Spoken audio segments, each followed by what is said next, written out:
ناونیشانێک توێژەرانی چوار وڵات لە هەڵەبجە کۆ دەکاتەوە. زانستە مرۆڤایەتیەکان بنچینەی گۆڕانکاری و داهێنانن لە کۆمەڵگەدا 74 توێژەر لە کۆنفرانسێکی نێودەوڵەتی زانکۆی هەڵەبجەدا کۆ دەکاتەوە. بوارێکی ینی خۆکارێکی تر یاخود فاکتەرێکی تر بۆ ئەنجامدانن کۆنفرانسە ئەوەیە کە ئێمە بەشێک لەو توێژینەوانە تایبەتن بە هەڵەبجە و کۆمەلگای هەڵەبجە و ئەمانەوە لە ڕێی توێژینەوەی زانستیەوە پارێزگای هەڵەبجە و کۆمەلگای هەڵەبجە بەرەو پێشەوە بەرین. توێژەرەکان لە عێراق و تورکیا و ئێران و مالیزیاوە بەشداریان کردبوو.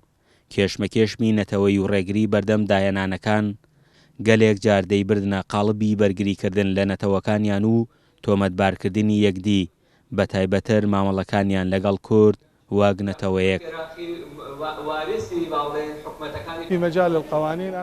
لەبارەی یاساکانەوە من پێشنیارێکم کردووە سەبارەت بە کۆمەڵێک یاسا و ڕێسە بۆ چارەسەرکردنی تاوانەکانی ڕابردوو لە عێراق.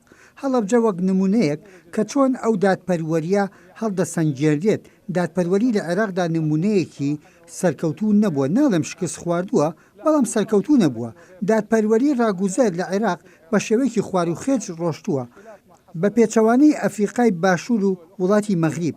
ئێستا دەبینین کە هەندێک یاسامان نییە، هەندێک یاسا بە گوێرەی خوارد جێبەجێکرێ یان بە شێوەیەکی تۆڵەکاری. هەموو ئەوانەش ناچنە خانەی خزمەتکردن بە قۆناغێکی ڕاگوزەری دیموکراسی. یەکێک لە توێژەرەکان بە دەنگی ئەمریکای ڕاگەیان زانستە مرۆڤایەتیەکان تێگەیشتن بۆ مرۆڤ دروست دەکەن. گرنگیدان بەم زانستە مرۆڤایەتیانە لە ئێستادا بووەتە پێویستی. ئەو دابشکاریە نەریتەی لە وڵاتی ئێمە بۆ زانستەیە، دابشکردنی زانستەکان بۆ زانستە ئەزمونیەکان لەگەڵ زانستە مرۆڤایەتیەکان.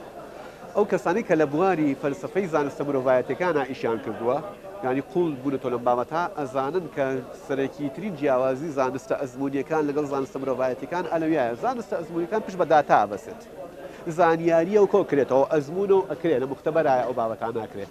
بەڵام زانستە مرۆیەکان تێگەیشتن بۆ مرۆڤەکان دروستەکە بەرامبەر بە خۆیان و بەرامبەر بە کۆمەلگا. لە کۆنفرانسە نێودەوڵەتیەکەی زانکۆی هەڵەبجەدا 51 توێژینەوە پێشکەشکران کە سەرجەمیان پەیوەستکرابوون بە هەڵەبجەوە و دەرەنجامەکانی توێژینەوەکانیش ئاراستەی حکوومەتی هەرێمی کوردستان و لایەنە پەیوەندیدارەکان کران. فەرحان هەورامانی، دەنگی ئەمریکا، هەڵەبجە. السلام عليكم ورحمة الله وبركاته.